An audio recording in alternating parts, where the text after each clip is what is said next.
seperti COVID juga adalah penyakit yang terkait dengan paru, dan pada saat ini kita berbicara mengenai penyakit yang sering disebut penyakit 3 huruf, penyakit TBC, tuberkulosa, khususnya tuberkulosa paru, karena ada juga tuberkulosa daripada kelenjar, tuberkulosa dari tulang yang juga bisa terjadi, tapi pada saat ini kita fokus dulu kepada tuberkulosa paru-paru. Kami adalah keturunan daripada kakek dan nenek yang pada zaman Jepang pada tahun 1942, keduanya batuk-batuk darah dan meninggal dunia di Surabaya. Ayah atau kakek adalah seorang dari Tondano, dari Manado, dan nenek adalah seorang Madura, dan mereka bertemu di Surabaya. Mereka mendapatkan 8 orang anak, dan ayah saya adalah Benyamin yang paling bungsu.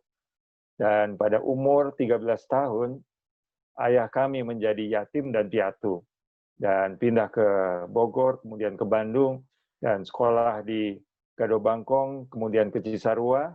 Dan dari situ diberikan beasiswa ke Filipina. Ayah kami bertemu dengan ibu kami di Manila, ibu kami orang Filipina, dan lahirlah saya di sana tahun 62.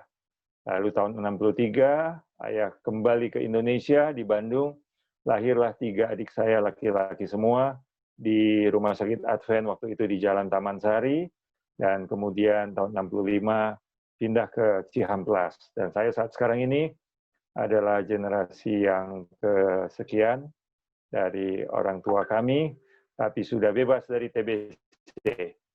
Tidak lagi menakutkan, karena pada zaman dahulu itu, ini adalah penyakit yang sangat-sangat umum, tetapi saat sekarang ini, TBC adalah penyakit yang tidak umum, tetapi masih mengganggu akan bangsa Indonesia, karena target tahun 2015 daripada WHO, bahwa TBC harus turun dari tahun 90 dalam waktu 15 tahun, dia harus turun setengah, dan diharapkan akan dibasmi kalau bisa tahun 2015. Namun kita sudah lewat 2015 dan ternyata TBC belum selesai. Bahkan ada yang susah disembuhkan, resisten terhadap obat-obat antibiotik tertentu, multiple drug resistant, ya. Dan ini sangat menyulitkan, tetapi WHO tidak putus asa, mempunyai target yang baru, 2030.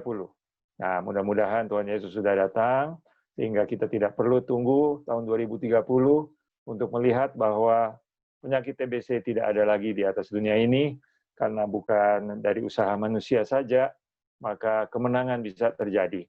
Tetapi usaha daripada Tuhan, bahkan jadwal daripada Tuhan. Namun pada sore hari ini kita akan belajar bahwa manusia harus berupaya. Seperti petani harus menanam dan mengurusi ladang, dan hasilnya akan terjadi. Tapi Tuhan harus membuat bagiannya, yaitu pertumbuhan, pergandaan, lalu pematangan, dan berlipat ganda. Itu adalah karya daripada Tuhan. Jadi kita harus optimis, Bapak Ibu sekalian, COVID ini adalah puncak daripada kegawatan dunia, ketidakmampuan dunia untuk menjadi sorga yang sejati. Mainkan ini membawa penyakit yang menakutkan, dan juga kematian yang cukup memprihatinkan. Namun ada dokter di atas segala dokter yang adalah Tuhan kita, Yesus Kristus. Dia mengajak kita untuk bisa, dan kita akan temukan bahwa pola hidup yang back to basic, back to nature, back to Eden adalah pertolongan sejati. Dan tidak perlu takut TBC, tidak perlu takut COVID-19. Kalau kita mempunyai kekuatan yang datang justru dari hal-hal yang sederhana. Karena ternyata bahwa keseimbangan antara kuman dan manusia, kumannya lebih kuat dari manusia, tapi sekarang harus manusianya lebih kuat dari kuman tersebut. Dan kekuatan itu ternyata bukan dalam hal yang terlalu hebat. Hanya di dalam 2 proses yang utama. Apa itu?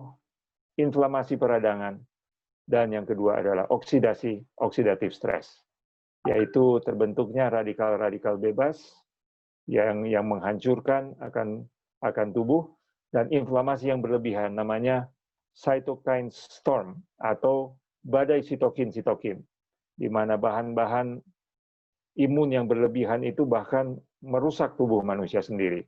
Tapi kalau dia tenang, dia kalem, maka COVID pun lewat dengan pelan, TBC pun tidak bisa menghancurkan tubuh daripada manusia. Oleh sebab itu pada sore hari ini kita akan melihat beberapa penampilan-penampilan mengenai TBC paru.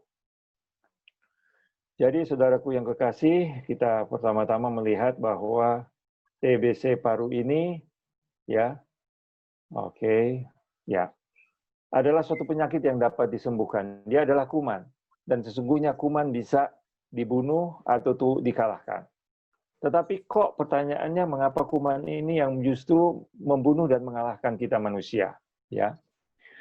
Jadi saudaraku yang kekasih, pada tahun 1850 terjadilah battle against the symptom. Didirikan sanatorium untuk menyerang daripada kuman ini ya. Pada waktu itu belum ada antibiotik. Yang diketahui oleh dunia kedokteran yang masih sederhana pada waktu itu adalah dengan sanatorium. Dan saudara tahu bahwa istilah sanatorium itu muncul pada 1850, tetapi dari Advent membuat suatu istilah yang lebih bagus, sanitarium. Ya, sanitarium itu adalah bentukan daripada Dr. Kellogg. Ya, dan ini menggunakan cara-cara yang pada waktu itu sangat dekat dengan roh nubuat. Di sana diberikan tirah baring yang cukup tidur, istirahat, diet dan udara yang bersih, tempatnya di pegunungan, makanannya banyak sayuran dan buah-buahan, dan ternyata bahwa itu bisa membawakan 50% kesembuhan, walaupun dia punya cara penyembuhan alami ini perlu waktu yang lama dan biaya yang relatif mahal ditimbang pada saat sekarang ini. Ya, itulah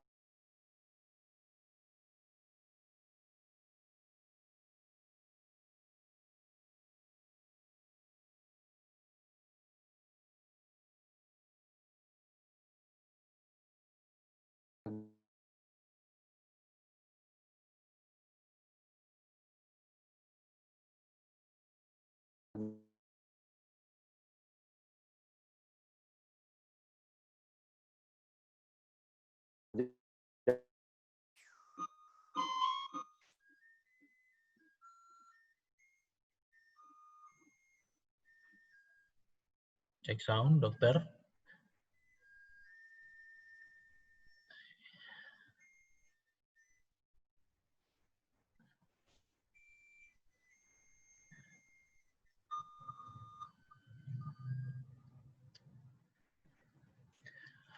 Baik, saudara-saudara, sepertinya ada sedikit gangguan.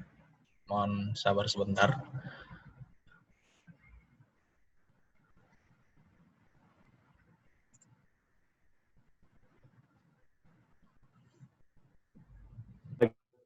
Silakan, dokter. Silakan. Robert Koch menemukan bahwa Mycobacterium tuberculosis ini yang diperingati tiap tanggal 24 Maret untuk memperingati beliau menemukan kuman ini. Dan kalau saudara lihat di bagian bawah daripada screen saudara itu ada bercak-bercak warna merah ya.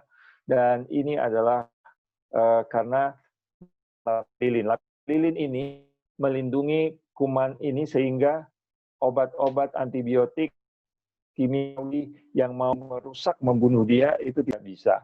Maka dia bisa hidup bertahun-tahun, berbulan-bulan di manusia tanpa diganggu gugat oleh sel darah putih. Sel darah putih pun memakan dan dia tetap hidup di sel darah putih tersebut ataupun di jaringan tubuh dan dia menyebabkan reaksi peradangan dan kerusakan yang luar biasa. Ya, nah ini adalah ciri khas mengapa pengobatan TBC itu lama. Kenapa? Karena dia berlindung di dalam kapsul yang terbuat dari lilin. Oleh sebab itu, maka obat harus diberikan, digempur tiap hari, tiap 2 hari sekian, supaya kadar kimia yang membunuh itu bisa cukup tinggi di dalam tubuh, sehingga pada waktu dia membuka akan dia punya kapsul lilin ini, pada waktu dia mau beregenerasi, dia beranak, dia mau bereproduksi, nah disitulah dia dihantam. Atau ditunggu sampai dia mati sendiri. Oleh sebab itu, TBC dikatakan penyakit yang bisa disembuhkan dengan obat-obatan dan daya tahan tubuh, namun perlu waktu yang cukup lama untuk menghasilkan suatu penyembuhan. Jadi, Bapak, Ibu, Saudara boleh mengerti mengapa tidak boleh pengobatan TBC itu hanya seperti obat-obat infeksi ringan, pilek-pilek, dan gangguan-gangguan luka-luka yang infeksius, hanya 3 hari, 5 hari, atau 1 minggu, 2 minggu, melainkan harus minimal berbulan-bulan, ya, 4 bulan, 6 bulan, 9 bulan, 12 bulan, seperti itu ya. Oke, baik. Jadi, saudaraku, apakah penyakit yang disebut tuberkulosis, penyakit 3 huruf, TB, dari TBC paru? Ya, ini adalah menular yang langsung disebabkan oleh kuman Mycobacterium tuberculosis. Dia juga bisa ke kulit, ke tulang, ke kelenjar getah bening. Ya. Dan saudaraku yang kekasih, bahwa permasalahan TBC di Indonesia pernah menduduki terbanyak di dunia karena negara kita cukup besar, namun sekarang ini sudah bergeser kepada nomor 3 ya. Jadi India, Cina karena memang penduduknya sangat banyak, dan Afrika Selatan karena sosioekonomi dari masyarakat di situ. Dan dia menyerang usia orang yang terutama lebih dewasa, dan sering dengan orang yang ekonomi rendah lebih banyak mendapatkan TBC ini. Jadi kita melihat bahwa India nomor 1, suatu waktu Indonesia, Cina, tapi sekarang sudah turun ke nomor 3, lalu kemudian negara Nigeria, Pakistan, Afrika Selatan yang banyak ekonominya rendah. Jadi akibat ini tentu saudara-saudara, orang-orang yang kena TBC mengalami kehilangan pendapatan karena sulit bekerja, ya. Apalagi kalau dia sudah stadium lanjut, sudah batuk-batuk darah, sudah kekurusan, ya, dan dia harus berobat, cukup keluar biaya, dan keluarganya juga dapat tertular, sehingga menjadi beban keluarga, sosial, dan ekonomi. Jadi saudaraku, ini lebih banyak terjadi pada ekonomi lembah, pada miskin yang gizi kurang, ya di pinggir pantai, di daerah kumuh, di situ ada kemiskinan, sudah miskin lalu sakit lagi, lalu di situ perlu biaya langsung untuk pengobatan. Untunglah di Indonesia sudah didukung oleh pemerintah untuk pengobatannya gratis, ya. Kemudian biaya tidak langsung adalah biaya transport, kehilangan produktivitas, penjualan harta untuk biaya pengobatan, jual sapi, jual kebun, sawah, pemutusan kerja, kematian dini. Sebanyak 75% pasien berusia produktif, 15 kehilangan waktu kerja 3-4 bulan atau 20-30% dari pendapatan rata-rata, menyedot dana anggaran untuk pembangunan, 5 pasien dan 99 pasien kematian itu memang adalah di negara-negara berkembang. Jadi masalah TB ini adalah masalah yang cukup besar di Indonesia pada waktu itu. Dan saudaraku, itulah target daripada Badan Kesehatan Sedunia.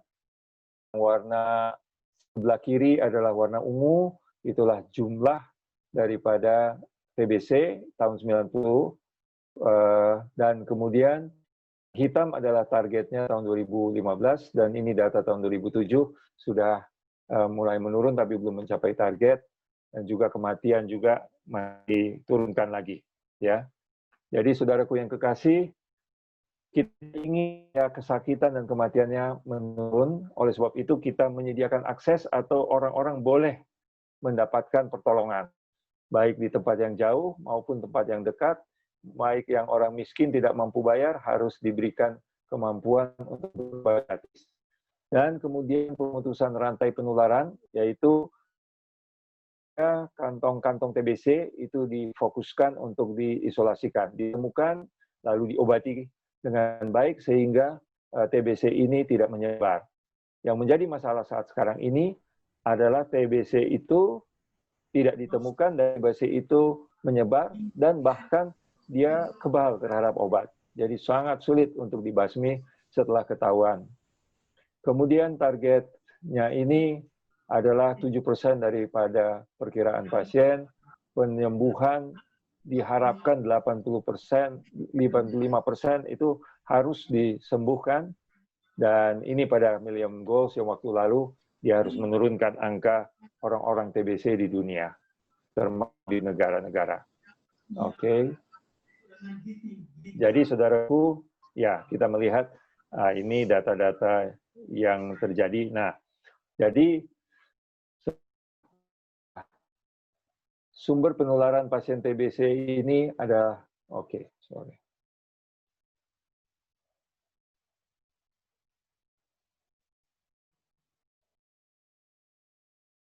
Jadi saudaraku, ini menular melalui dahak ya, melalui batuk-batukan karena dia akan bertumbuh di dalam jaringan paru-paru, dan pada waktu kita berdahak, pada waktu batuk ya, apalagi kalau saudara melihat orang itu batuk dan dahaknya itu warna kuning-kuning ya, berbuih-buih ya, hati-hati, itu bisa kemungkinan besar karena TBC.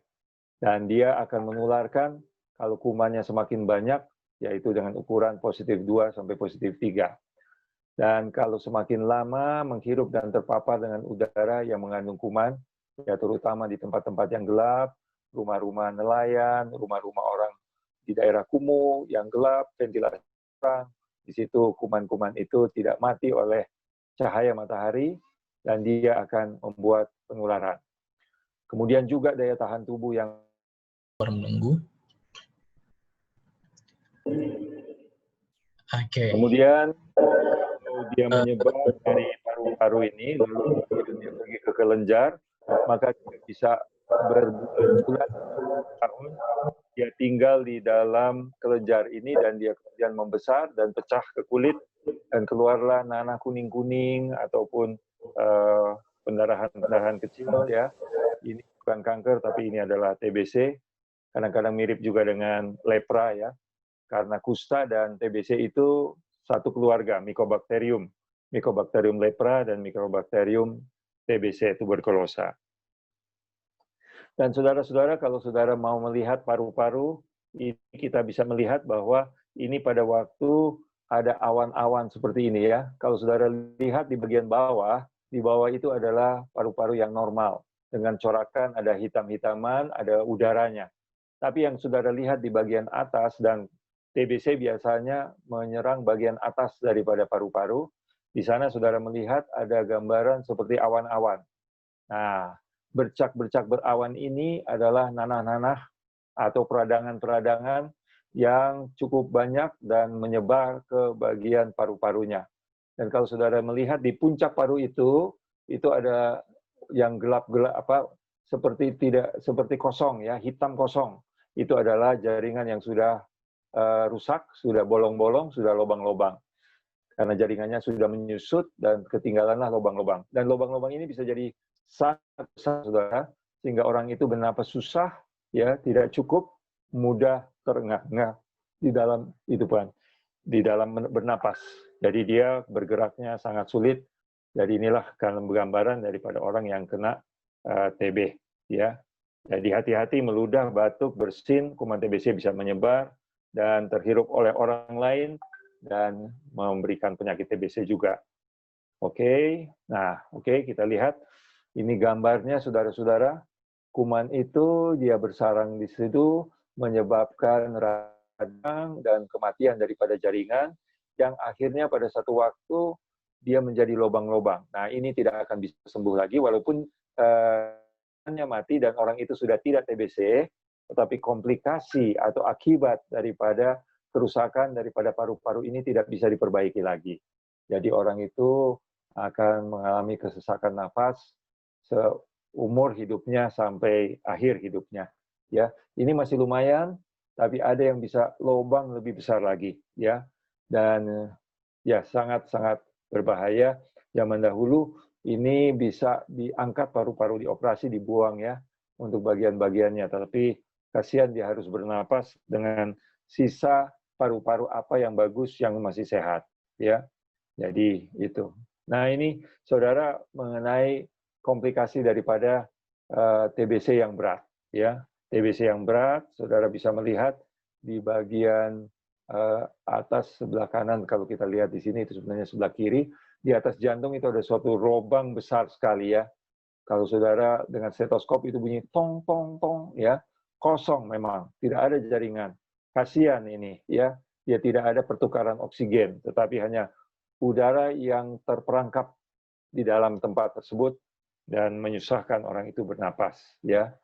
Nah, ini gambar daripada kuman tersebut, ya, kalau saudara melihatnya, bahwa dia adalah ya, batang-batang yang berwarna merah, sehingga disebutkan bahwa dia adalah musuh berbaju merah, ya. Ini ya, dengan pewarnaan Ziel-Nielsen. Nah, ini lebih jelas lagi, saudaraku, kita bisa melihat bahwa di samping daripada sel-sel darah merah, ini ada kuman-kuman TBC, ya. Kuman TBC yang kelihatannya sangat jinak-jinak saja, tapi berbahaya dalam merusak jaringan daripada paru-paru, ya. Oke, nah, baik, kita mengerti sedikit mengenai obat anti tuberkulose ini, ya. Baik, jadi ini petugas daripada masyarakat. Oke, baik. Nah, saudaraku, kita mau membicarakan lagi mengenai suatu hal yang lain, ya, mengenai bagaimanakah TBC ini saat sekarang ini berhubungan dengan COVID-19, begitu ya. Oke. Baik, saudaraku. Bahwa TBC itu penyakit orang miskin, orang kaya tidak terdapat pada umumnya, saudara. Tapi ada orang-orang yang ekonomi yang cukup baik bisa kena dengan TBC ini juga, karena daya tahan tubuhnya dan kuman ini bisa lebih kuat daripada dirinya. Saya ambil dari Kompas yang bulan Maret, bahwa penyakit menular tuberkulosis adalah penyakit yang mudah menyebar dan menjadi ancaman berbahaya bagi kesehatan. Ini selalu diidentikan dengan kemiskinan, dan sudah lama masalah ini. Dan kita melihat bahwa target untuk bisa mengeliminasi habis penyakit TBC di Indonesia diharapkan tadinya 2010 sudah tidak ada orang yang kena TBC. Tetapi saat sekarang ini tersebar hingga 2020. Bahkan Indonesia menjadi nomor 3 dengan jumlah penderita TBC terbanyak di dunia, yaitu 824.000 orang mengidap TBC di seluruh Indonesia, hampir 1 juta. Indonesia menjadi negara nomor 7 di dunia dengan penyakit TBC yang resisten atau kebal terhadap obat, yakni ada 23.000 jiwa yang ditemukan. Ini juga masalah nasional, ya. Di sana dikatakan benar TBC identik dengan kemiskinan, maka di Balai Besar Kesehatan Paru Masyarakat Bandung, ya, di kota sini, di dekat Cimahi, ada rumah sakit paru, ya. Di sana ada dokter yang mengepalainya menyatakan bahwa banyak masyarakat tidak menyadari bahwa penyakit TBC bukan hanya penyakit orang dengan sosial ekonomi rendah, bahwa juga ada kepada orang yang sosioekonomi menengah dan ke atas, sebab kuman dengan nama Mycobacterium tuberculosis dapat tumbuh dengan baik di tempat lembab dan tanpa terpapar sinar matahari. Jadi sangat jelas, saudara, zaman dahulu sudah tahu bahwa orang TBC itu berjemur, dan sekarang juga kita berjemur, dan kita mengetahui walaupun ada info-info bahwa sinar matahari tidak membunuh COVID-19, tapi sesungguhnya sinar-sinar yang cukup terik itu cukup bisa mematikan berbagai macam kehidupan yang kecil. Kuman atau bakteri ini menyebar di udara melalui percikan ludah penderita, bisa terjadi saat berbicara, batuk, atau bersin. Ini mirip juga dengan COVID-19. Maka dikatakan miskin itu cenderung lebih banyak menderita. Ya, nah kalau yang kita rawat saja itu juga yang manajer bank ada, pegawai kantor ada, karena ada TBC, kan mudah sekali penularannya, jadi bukan identik dengan kemiskinan. Jadi di Bandung ini ada juga orang-orang manajer. Kemiskinan memang salah satu faktor yang memperberat atau mempermudah timbulnya penyakit, sebab kemiskinan bisa menunjang ketidakmampuan seorang atau suatu keluarga membangun rumah yang sehat. Di antaranya rumah dengan sanitasi air bersih yang cukup. Bukan hanya miskin lalu seorang akan terkena penyakit, tetapi risikonya cukup tinggi pada mereka yang ekonomi rendah dengan keterbatasan akses kesehatan. Jadi orang miskin bisa hidup sehat, ya, bisa hidup sehat. Nah, baik saudaraku yang kekasih. Sekarang ini kita ambil di bulan Maret ini ada suatu protokol tata laksana pasien TB dalam masa pandemi COVID-19. Jadi saya sharing sedikit kepada saudara untuk pengetahuan umum. Ini adalah terutama untuk dokter dan perawat dan tenaga medis yang menangani COVID dan TB paru bersama-sama. Namun kita jelaskan kepada saudara-saudara yang mungkin bukan tenaga kesehatan agar juga mengerti mengenai COVID dan TBC, bagaimana kita bisa menata laksanakannya.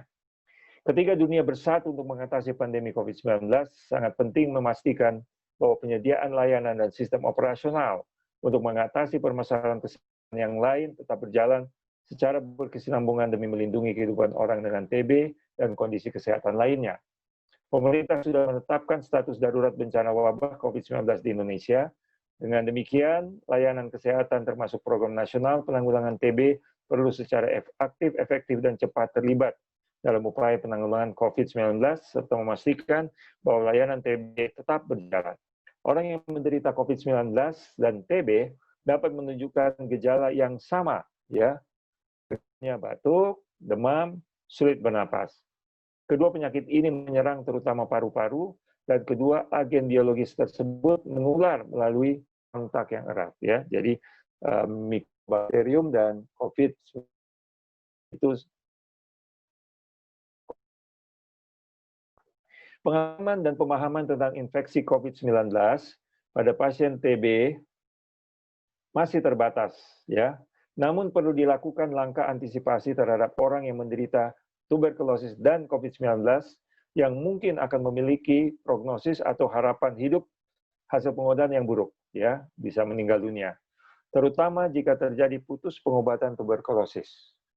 Pasien tuberkulosis harus melakukan tindakan pencegahan seperti yang disarankan oleh tenaga kesehatan agar terlindung dari COVID-19, serta tetap melanjutkan pengobatan TB sesuai anjuran.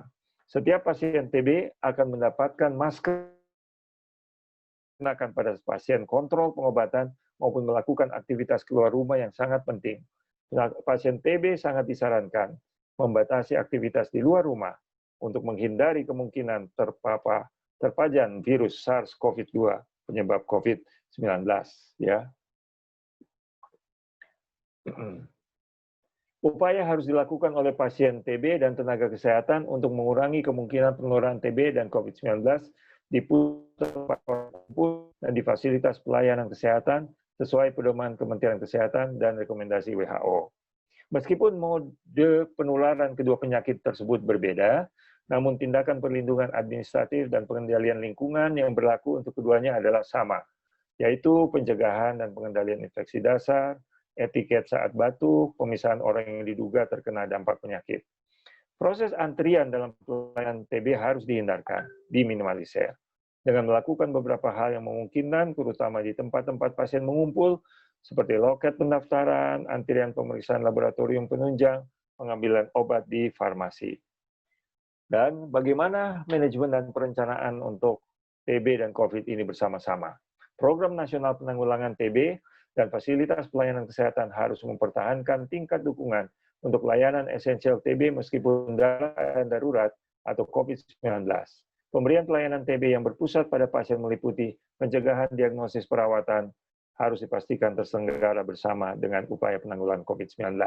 Ya, oke. Jadi ini ya untuk kami harus memastikan stok obat dengan terjadinya perubahan penyesuaian jadwal pengobatan pasien karena mereka kurang mampu untuk bisa datang karena COVID.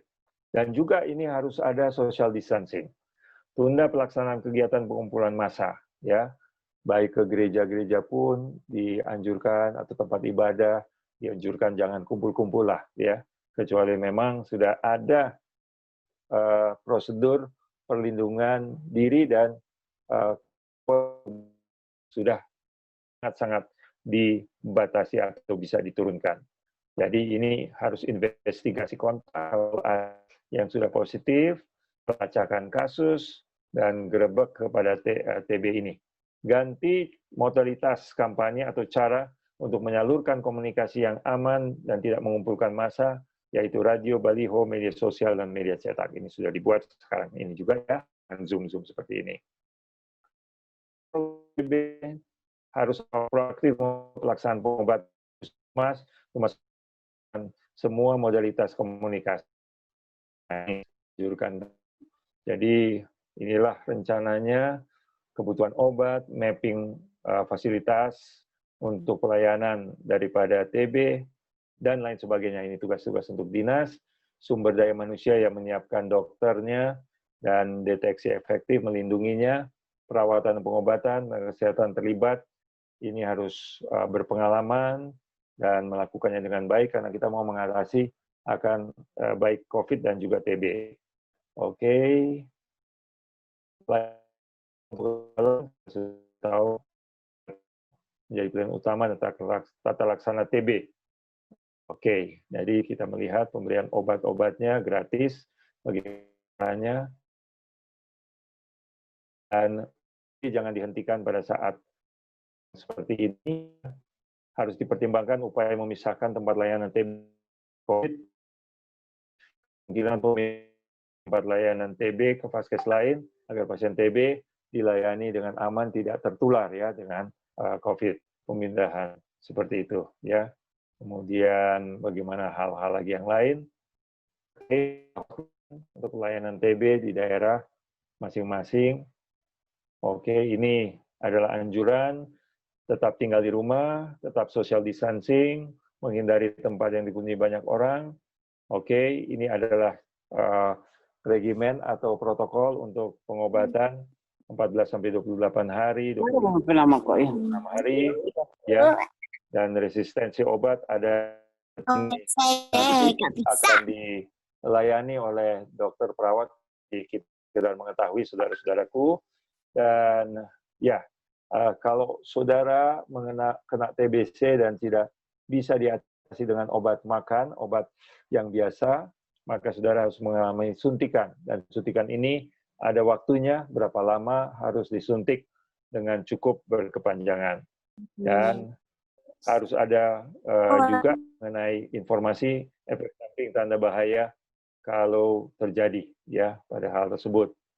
Harus ada nomor telepon juga untuk hal tersebut. Oke, pencegahan TB diberi 2 bulan sekali dengan kewajiban lapor perkembangan petugas. Ini adalah kalau mereka dari keluarga yang terpapar, dari keluarga yang positif harus proaktif ya, memberitahu. Dan laboratorium ini adalah cara-cara untuk memastikan adanya kuman, berhasil dikurangi kuman itu atau dibasmi kuman itu, disembuhkan dari dalam tubuh kita. Ya, ini cara-caranya. Dan ada tindakan yang harus dibuat oleh kewaspadaan melakukan prosedur medis ya untuk kita yang melakukannya. Ya baik. Oke, saudara-saudara. Oke, ini untuk kami. Jadi demikian kita melihat saudaraku bahwa TB ini harus ditangani secara biasa, dan saya akan tunjukkan apakah terapi yang harus dilakukan orang yang sedang mengalami TBC tersebut. Ya. Ada di sana. Nah, baik.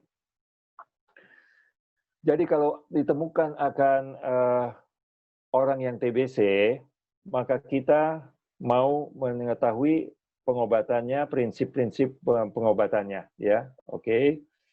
Jadi TBC ini kita mau menanganinya, sorry, saya harus share screen dulu, maaf.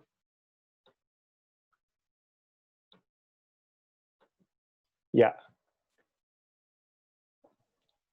Jadi kita mau pasien TB itu cure, sembuh, ya, tidak ada yang tidak sembuh dari TB atau TB yang berkepanjangan, ya. Kita harus usahakan semua pasien kita, bahkan kita kejar mereka.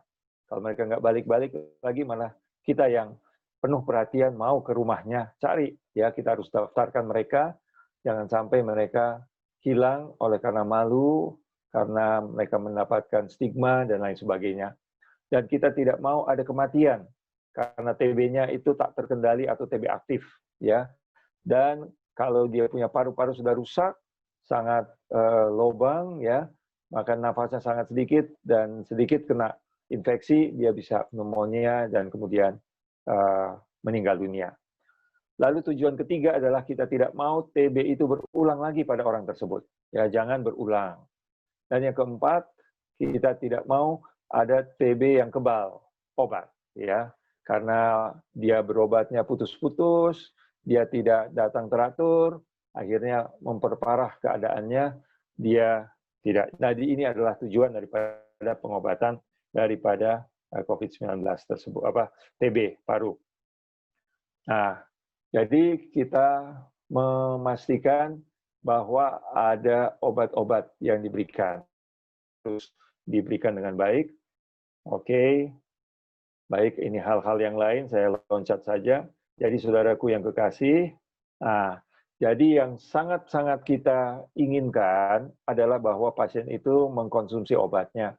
Dan tahun-tahun WHO sudah menemukan bahwa tidak berhasilan daripada penanggulangan TBC ini adalah karena pasien tidak makan obatnya.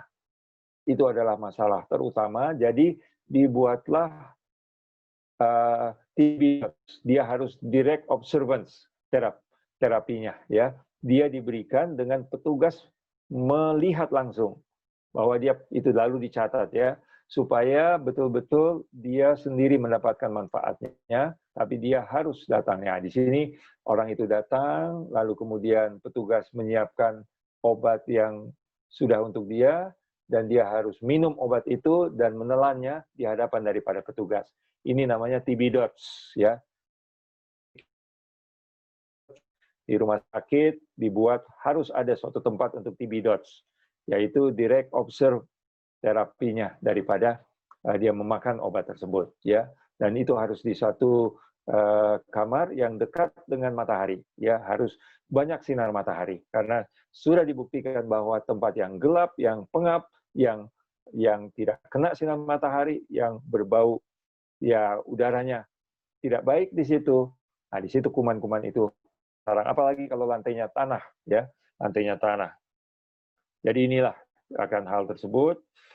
Oke, nah kita melihat di sini di Afrika, di mana-mana itu harus membuat ini. Nah, kemudian, alright, nah ini jenis-jenis obat, kita loncatin karena kita bukan mau mengetahui akan jenis obatnya. Tapi saudaraku, saya mau tampilkan sedikit mengenai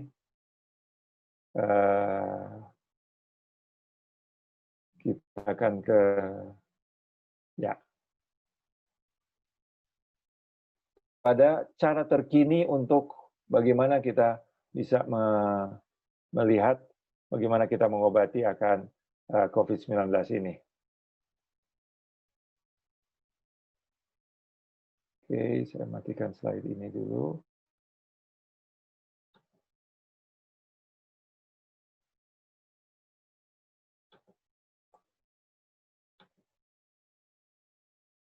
Jadi saudaraku, sekarang ada apa yang baru di dalam pengobatan TBC, ya, adik.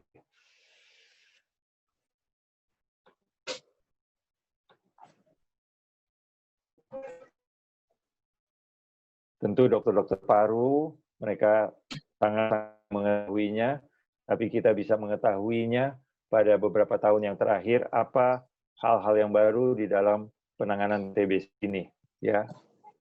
Baik, ini seorang dokter. Jadi sekarang ini, saudaraku, TBC sudah sangat jelas penyebabnya dan perkembangannya, dan sebagainya. Tetapi sekarang depan adalah hal baru bagaimana supaya kita berhasil bisa membunuh kuman ini. Jadi ditanyakan apakah ada obat-obat yang baru, apakah ada tes-tes yang baru selain tes-tes dahak dan ronsen dan pemeriksaan, ya, imunologinya, apakah di ini apa yang baru di dalam kita harus fokus kepada TBC yang sedang aktif ya. Kalau dia sudah tidak aktif, tidak terlalu merusak. Tapi kalau dia sedang aktif, dia sangat merusak ya. Oke, jadi kita melihat bahwa ini terutama di benua Afrika, saudaraku, di India, di China, di Indonesia, ya, yang warna hijau-hijau tua itu adalah tempat di mana prevalensi atau angka kejadiannya cukup tinggi, ya. Dan ya ini angka-angka fakta-faktanya, ya ini sedikit kita melihat. Ya. Nah, jadi sekarang ini ada untuk penanganan daripada pengumpulan daripada dahak-dahak ini. Jadi ada titik di mana semua orang bisa memeriksakan tes-tes yang bukan pakai dahak, dan ini adalah dengan memeriksa urinanya. Ada pemeriksaan baru, bukan urinnya. Kemudian ada tempat pelayanan di mana mau menggantikan dibuat smear ya dengan NAATS ya, Rapid Drug Susceptibility Test. Nah, ini menceritakan mengenai kemampuan daripada obat itu untuk membunuh kuman tersebut. Dan kemudian bagaimana ini mengenai tujuan yang pertama ini, bagaimanakah kita meriksa tapi bukan periksa dahaknya untuk menentukan bahwa ini TBC dari jenis paru, kelenjar, tulang, dan lain sebagainya. Jadi ini adalah bahwa bagian daripada kuman itu akan bisa ditemukan bisa dideteksi di sana. Maka mendeteksinya, namun dikatakan bahwa kepekaan pemeriksaan ini adalah kurang baik pada pasien yang bukan HIV, ya. Dan sensitivity ini bagus, sangat menunjukkan pada pasien yang memang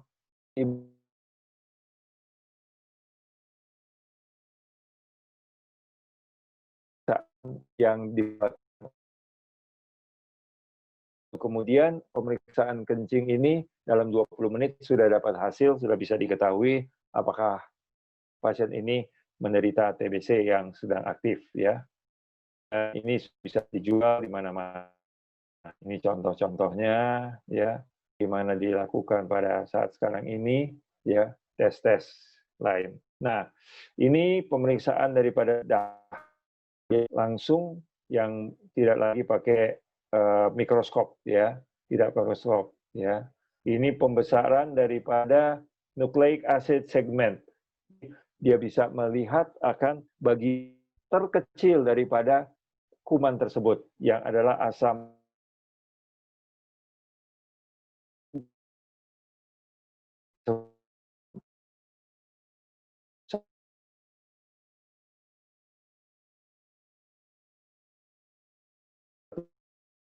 dan dianjurkan dan melakukan, ya, dan ini adalah pemeriksaan baru dan ahli-ahli bisa memeriksanya mengenai hal tersebut, ya. Oke, nah kepekaannya cukup tinggi, ya, sensitivity-nya. Kalau dia 83, 88 itu sangat bagus, kalau 40, 63 sedang-sedang saja. Tapi 98%, 96% itu sangat bagus untuk bisa memeriksa bahwa ini adalah memang TBC, ya, untuk hal tersebut. Jadi yang kurang sensitif adalah pada yang tidak ada smear-nya. Tapi kalau dia punya smear itu positif, maka itu lebih membantu, ya. Oke. Jadi kemudian kita mau melihat akan kepekaan obat ini untuk bisa kemampuan obat membunuh daripada kuman ini, ya. Jadi ini bisa melihat apakah obat itu sudah kuman itu sudah kebal terhadap obat ini, dan kita tahu bahwa saat sekarang ini sangat-sangat luas di seluruh dunia. Maka dulu dia seperti ini, ya, tapi tahun 2019, sekarang ini tahun 2000 pada tahun 2011 ini, maka kasus-kasus daripada multiple resistance sudah muncul di negara-negara besar Asia, Amerika, dan benua-benua Afrika. Ya, oke. Jadi mau memeriksanya, kita ambil dahak bertumbuh, baru setelah itu kita masukkan obat-obatnya berbagai jenis, lalu kita bisa melihat kumannya mati dengan obat yang mana. Ya, kalau kebanyakan obat-obat, jenis-jenis obat itu menunjukkan kumannya tetap bertumbuh, itu berarti kuman itu kebal. Ya, jadi ini adalah tes untuk mengetahui ini, dan kita bisa mempercepat pertumbuhan kuman itu dengan memasukkannya di tempat pembiakan khusus dengan suhu yang hangat tertentu, dengan media tertentu, maka dalam hitungan hari saja, tidak perlu berminggu, itu sudah bisa ya mendapatkan hasil, bahkan sangat cepat sekali ya dengan pemeriksaan saat sekarang ini. Ya, oke, ini adalah jenis-jenis pemeriksaannya, bagaimana bisa memeriksakan. Nah, ini alatnya ya, tempat untuk membiakkan daripada kuman-kuman tersebut, dan kita bisa memeriksa kekebalan kuman terhadap obat-obatan. Apa yang baru, bagaimana kita memonitornya? Jadi ada obat-obat baru, saudaraku, dalam mengobati ini, dan ini adalah ranah daripada dokter-dokter spesialis untuk bisa mengetahui jenis-jenis dan penelitian-penelitian yang dibuat untuk mengetahui bahwa obat-obat tertentu bisa mengurangi kejadian daripada TBC ini. Ya, baik. Ya, kita melihat saja, saudaraku, saya loncatin saja. Ya, nah sekarang, saudaraku, ada kemajuan tertentu terhadap TB DOTS, ya, terhadap TB DOTS, yaitu bahwa kita memeriksa akan atau melihat apakah pasien itu dia betul-betul terobservasi memakan obatnya secara teratur, dan ini menggunakan teknologi dengan apps, ya, dengan Android, dengan suatu handphone saja, kita suruh dia foto atau dia videokan dan dia rekam. Nah, jadi daripada dulu mobil ambulans harus ke rumahnya, petugas datang ke rumahnya atau dia harus datang, ini memalukan, ya, membuat stigma. Tapi dia di tempat sendiri, dia sendiri tahu dia kena TBC, dan ada petugas yang harus memonitor dia tinggal pasang, dia punya handphone, lalu petugas melihat, wow, bagus ya, besok lagi ya, besok lagi. Sehingga kita yakin bahwa kuman itu bukan dikebalkan, tetapi kuman itu dipatahkan, ya, dimatikan. Ya. Jadi inilah kemajuan untuk obat-obatan. Nah, ini untuk obat-obat baru, kita akan mencari cara-caranya, dan biarlah ini untuk carinya bagaimana supaya menemukan obat-obat yang baru untuk membunuh akan kuman TBC tersebut. Oke, baiklah saudara-saudaraku yang kekasih, jadi pada saat sekarang ini saya ingin berbicara kepada Bapak Ibu sekalian mengenai bagaimana cara yang terbaik untuk kita bisa menangani TBC. Jadi ternyata saudaraku yang kekasih, kita menemukan bahwa ada dua proses utama daripada segala jenis penyakit-penyakit yang ada, termasuk COVID-19 juga, kanker juga demikian, diabetes demikian, asam urat yang tinggi demikian, gangguan metabolisme, autoimun, dan lain sebagainya. Ada dua proses yang besar yang perlu kita pelajari bersama, yaitu inflamasi peradangan.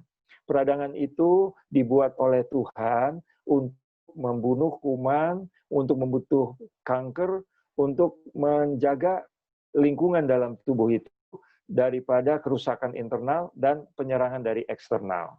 Jadi Tuhan membuat kekebalan tubuh, yaitu sel darah putih, dengan berbagai macam jenis-jenisnya, dengan generalnya adalah limfosit T, ya, limfosit T yang adalah pusatnya, dan ini mengontrol. Kalau limfosit T-nya bagus, maka dia mengontrol dengan baik. Limfositnya ini lemah, maka dia kurang baik, ya. Jadi dengan kita memakan sayuran dan buah-buahan yang orang pikir, ah ini cuma sayur, ini cuma buah, ini cuma pisang, ini cuma bayam. Tetapi sekarang ditemukan bahwa mikronutrien, bukan yang makronutrien, zat-zat gizi makro bukan itu, karbohidrat, protein, lemak bukan, tetapi vitamin-vitamin dan mineral logam-logam yang kecil itu sangat bagus untuk kita mempertahankan diri dari COVID dan juga dari TBC. Dan mungkin orang-orang di desa sebenarnya bisa sehat kalau mereka makan sayur-sayuran banyak. Ya, bersihkan tempatnya karena di situ vitamin C, vitamin E, vitamin D ya ditemukan sangat baik sekali. Selain selenium, mangan, seng itu sekarang ditemukan di multi vitamin itu diberikan dengan hal tersebut. Jadi langkah pertama saudara bisa yakin bahwa saudara akan diringankan dari diabetes, kanker, COVID, autoimun, dan lain sebagainya adalah memakan sayur-sayuran dan buah-buahan. Jadi saudaraku yang kekasih, dari 4 golongan makanan, yaitu karbohidrat, protein, dan lemak. Ya, karbohidrat itu adalah nasi dan bahan makanan pokok. Protein dan lemak adalah lauk kita, ya. Bagi yang vegetarian adalah biji-bijian dan kacang-kacangan, terutama tempe, tahu, dan kedelai, rebon, kacang hijau, dan berbagai nuts, ya. Ini adalah yang membuat kita penuh energi dan kita kuat, ya. Adalah nasi dan lauk kita, ya. Lauk ya ikan, ya telur, susu, lain sebagainya itu. Tetapi di sini sayur dan buah, saudaraku. Sayur dan buah itu jangan dilupakan. Kalau kita kurang sayur dan buah, disitulah daya tahan tubuh. Di sini nasi dan lauk kita memberikan energi dan kita gemuk dan cantik gemuk, ya bagus kelihatannya, energetik. Tetapi untuk kita mempunyai kemulusan di dalam proses-proses kimia di liver, di otak, di jantung, di otot, di sendi, di mana-mana pun, jangan lupa vitamin dan mineral. Ya, itu adalah di sayur-sayuran dan di buah-buahan. Jadi sangat simpel. Tapi kalau sudah di pola makan yang alami seperti ini, maka orang-orang itu kena COVID tapi cepat sembuh. Atau tidak kena COVID hanya sampai bersin-bersin sedikit, batuk-batuk sedikit, tapi tidak sampai lendir tubuhnya. Juga makanan yang mengandung buah dan ini sudah dibuat jus dan itu melawan kanker oleh pada tahun 1928 menemukan jus itu.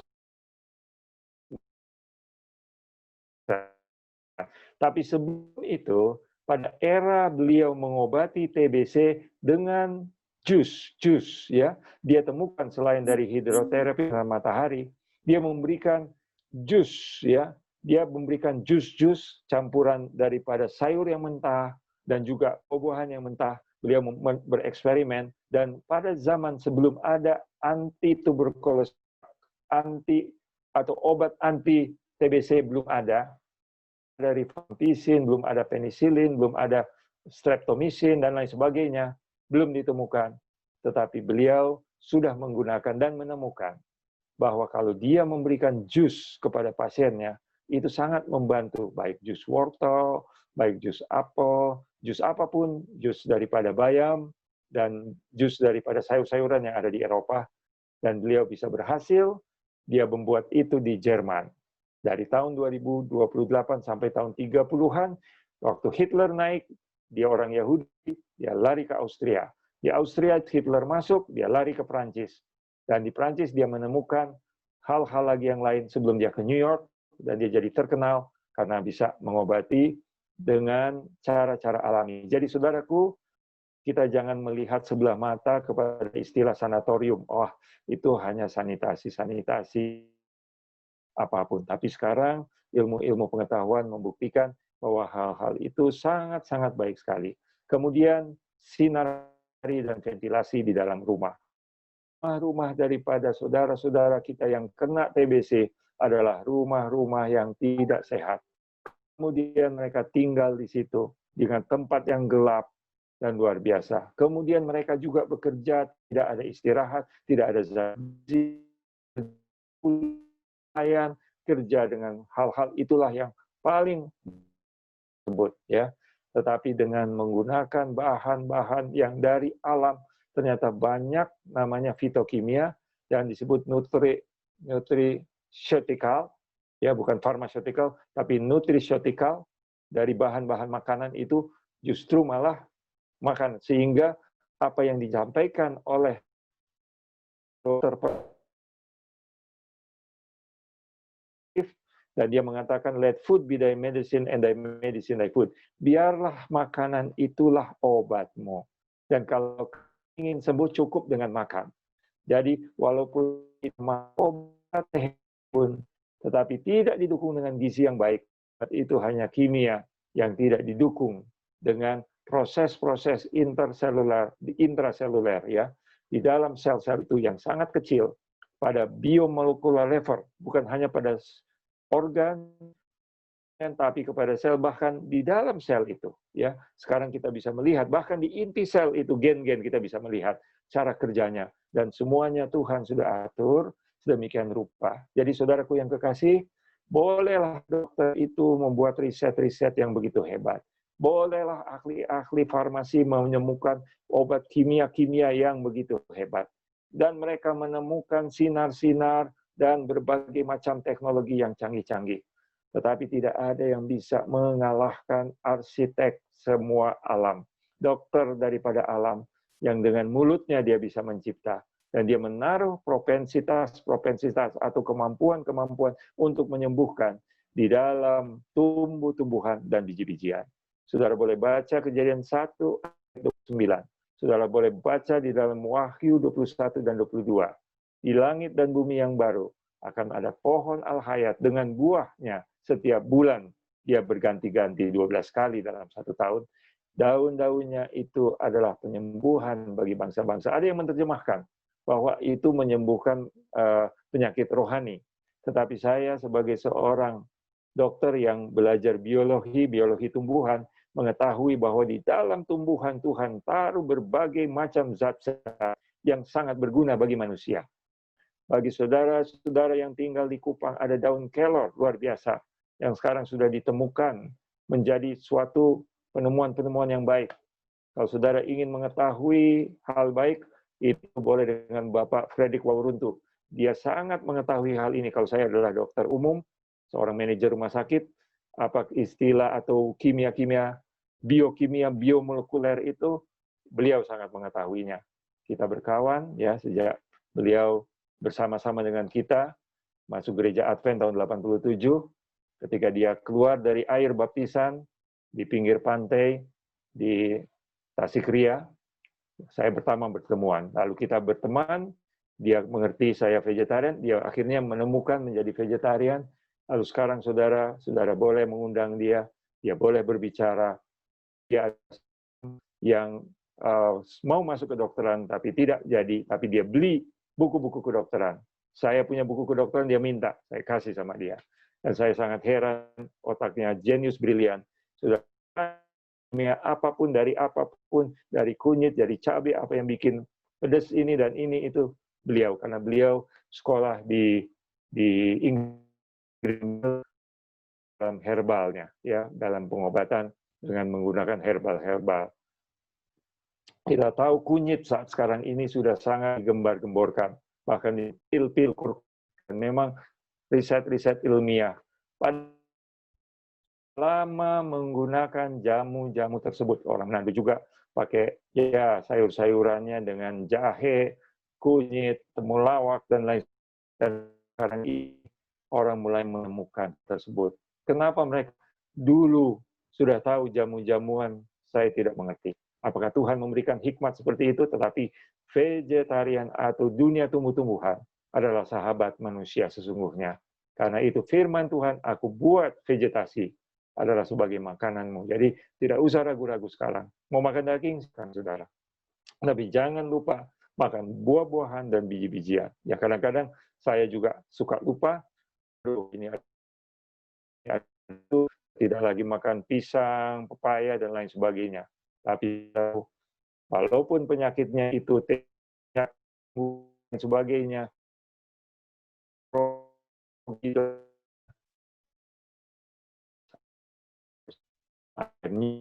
hidup sehat ini, promosi dan sebagainya. Saya pada saat mulai kata tersebut alami adalah atau solusi yang sejati. Tapi kita farmasi mau siapa yang paling nggak menginginkan? Ya monggo silahkan. Kita ilmuwan, kita tidak menolak untuk hal itu, tapi kita juga adalah umat tentang Alkitab dan kita tahu bahwa buku kedokteran yang terbesar adalah Alkitab. Jadi apapun saya dengar dan saudara boleh percaya, riset ini, riset itu, jurnal ini, jurnal itu, artinya memberikan back to basic, kembali ke alam. Dan saudara akan melihat TBC ini tidak akan datang kepada saudara. Ada Pendeta Gutu mungkin bisa membantu saya di mana ayatnya. Aku tidak akan menimpa yang akan kepada orang Mesir. Jadi penyakit-penyakit kepada orang-orang Mesir itu akan bebas kepada Tuhan. Dan ini terbukti, saudara, waktu Tuhan bawa mereka dari Mesir ke Kanaan, dari dunia sorgawi.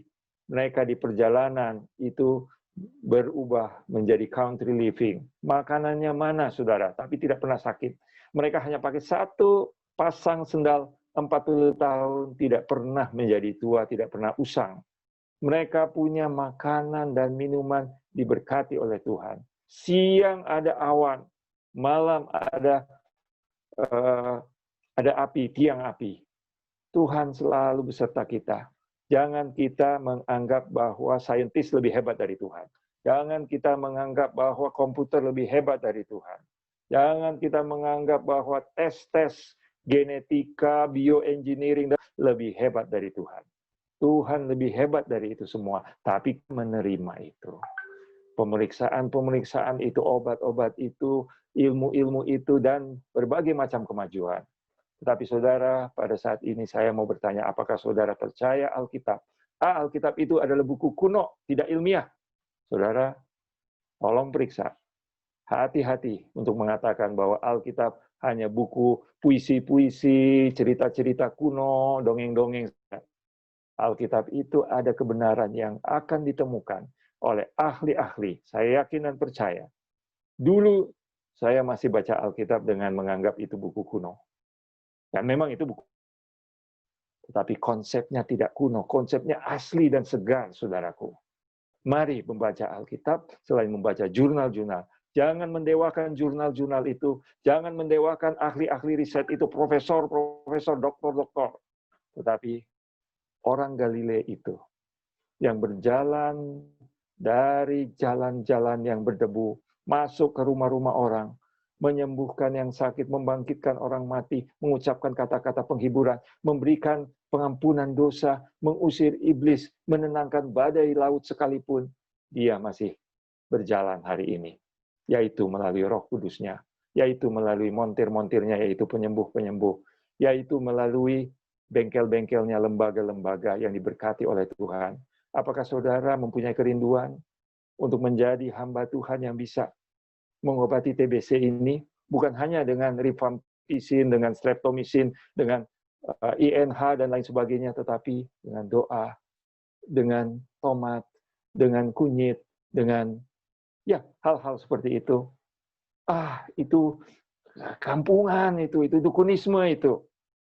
Hati-hati saudara memanggil hal tersebut, nanti Tuhan tersinggung. Ya, kalau saudara membuat itu tanpa belajar, tanpa mempunyai pertimbangan yang baik, mungkin saudara adalah dukunisme. Hanya jago ngomong, jago mengucap, jago sembur-sembur, tapi tidak ada dasar pengetahuan yang benar. Tapi kalau kita belajar dan belajar, saya yakin Tuhan akan menuntun kita. Tidak akan ada umat Tuhan yang nanti kena TBC. Tetapi saudaraku yang kekasih, saya mau bersaksi. Teman saya di Bandung ini, seorang wanita, satu kelas dengan saya, mukanya selalu murung begini. Murung begini-begini, sedikit acara, nggak suka, ini kebanyakan negative thinking. Lalu akhirnya dia menikah dengan seorang yang tidak iman. Dan dia menjadi stres luar biasa. Saya ketemu dia tahun 97 di rumah sakit. Pneumonia berat, sudah megap-megap, sudah kena TBC.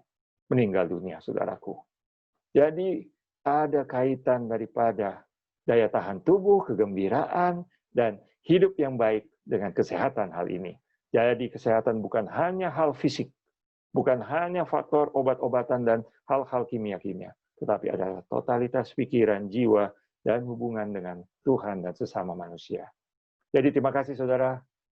Pada saat ini kami akan membuka kesempatan bagi saudara-saudara untuk bertanya, karena ilmu mengenai TBC ini sudah cukup. Saudara-saudara mungkin sudah mengetahui mengenai hal TBC, apalagi teman-teman dokter, perawat, ya, dan tenaga-tenaga medis, ahli gizi, dan selanjutnya. Tapi sekarang bagi saudara-saudara yang awam, kita buka, kita coba memberikan penjelasan, dan kalau di tengah-tengah kita juga ada teman-teman dokter yang bersama, terutama dari spesialis-spesialis dan juga subspesialis. Kalau ada yang dari paru, kami mohon kiranya bisa membantu. Terima kasih, kami kembalikan kepada host. Baik, terima kasih Dr. Ruben Supit, luar biasa, sangat terberkati atas pembahasan kesehatan pada siang Sabat ini. Dan saat ini, saudara-saudara, para partisipan, kita akan masuk ke dalam ruang tanya-jawab. Jadi bagi saudara-saudara yang rindu untuk bertanya seputar pembahasan pada siang ini, silakan saudara-saudara boleh ketikkan pertanyaan saudara di kolom chat. Dan sudah ada beberapa pertanyaan yang masuk. Tetapi sebelum kita masuk ke dalam ruang tanya-jawab, kami mau mempromosikan atau kami mau menyampaikan kepada saudara-saudara untuk acara Sabat depan atau Sabtu depan. Pandemi COVID-19 bukan hanya menyerang aspek fisik manusia, tetapi juga aspek sosial, bahkan dalam ruang lingkup terkecil dalam masyarakat, yakni keluarga. Sebagai contoh, PSBB yang diterapkan pemerintah telah memberikan dampak baik, positif maupun negatif dalam keluarga. Selama masa PSBB, banyak keluarga yang menjadi semakin kuat karena kebersamaan yang terbangun secara real dan intensif. Namun, sebaliknya, tidak sedikit juga yang mengalami permasalahan akibat situasi ini. Saudara-saudara, selama bulan Agustus, bulan depan, secara khusus kita akan membahas seri pelajaran tentang keluarga dan parenting yang bertujuan di akhir program ini, semua partisipan memiliki pengetahuan dan kemampuan untuk membangun sebuah rumah tangga yang solid, utuh, dan tentunya rohani, khususnya dalam pola pengasuhan yang diberikan kepada anak-anak yang ada di dalam rumah tangga. Dan tema dari seminar kita bulan Agustus adalah Family and Spiritual Parenting Series. Dan akan dilakukan seperti biasa jam 2 sampai jam 3:30. Dan pembicaranya adalah Judith Ginting sebagai Family Educator. Jadi saudara-saudara, sebagai informasi, pada siang hari ini adalah seri terakhir kita tentang kesehatan. Dan akan dilanjutkan dengan seri seminar tentang family and parenting. Jadi diharapkan kehadiran juga saudara-saudara semua untuk seri seminar berikutnya. Baik, sekarang kita masuk ke dalam sesi tanya-jawab. Saya minta maaf saudara-saudara jika ada saudara-saudara yang sudah mengetikkan pertanyaan, tapi tadi ada gangguan sinyal, jadi chatnya terhapus. Jadi yang tampil di saya baru ada 3. Kalau misalnya ada saudara-saudara yang mungkin pertanyaannya tadi belum sempat saya baca, boleh diketikkan kembali. Boleh kita mulai, Dr. Ruben Supit? Siap, silakan. Baik. Pertanyaan pertama.